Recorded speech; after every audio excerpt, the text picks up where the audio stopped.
My name is Jason Reynolds, and I am the author of Ghost and lots of other books. And I'm from the great city of Washington, D.C.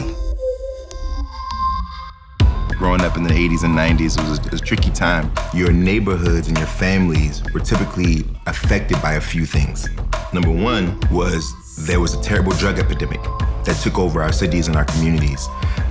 Number two was the beginning of what we now know as HIV and AIDS. And number three was rap music, the beginning of rap music.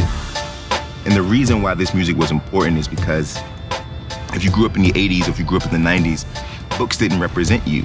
There was no way for you to find a book that you thought mirrored your life. I wanted to see books about, the people in my neighborhood who didn't quite make it off the block and unfortunately were affected by drugs, or my next door neighbor who passed away from AIDS when I was 11 years old. I wanted to see that in a book because that was my life. And we never saw it. It never existed. And so I would go and buy cassette tapes, rap tapes, and so I started reading those lyrics. And while I was reading those lyrics, I realized that it was poetry.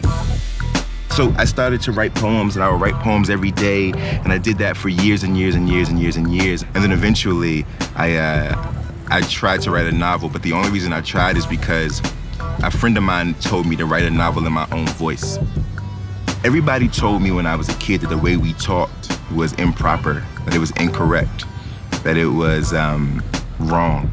But it was that truth of that language that changed everything. And if I can put that in a book and a young person can open that book and read my language or my version of English or translate it into German or whatever it might be, they can say, I can use my language to tell a story. That the way that I speak, the way that I feel is valid and valuable, and my story matters as well. My intention when it came to writing Ghost was to think about the fact that young people all over the world have experienced traumatic things.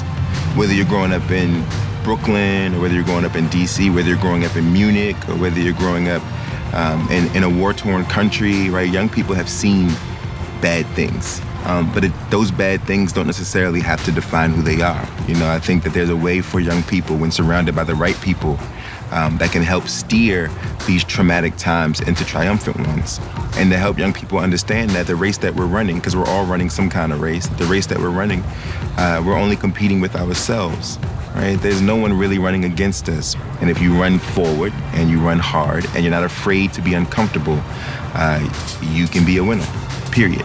You are better than your worst day. We all could use a little help sometimes. And that's what those books are about.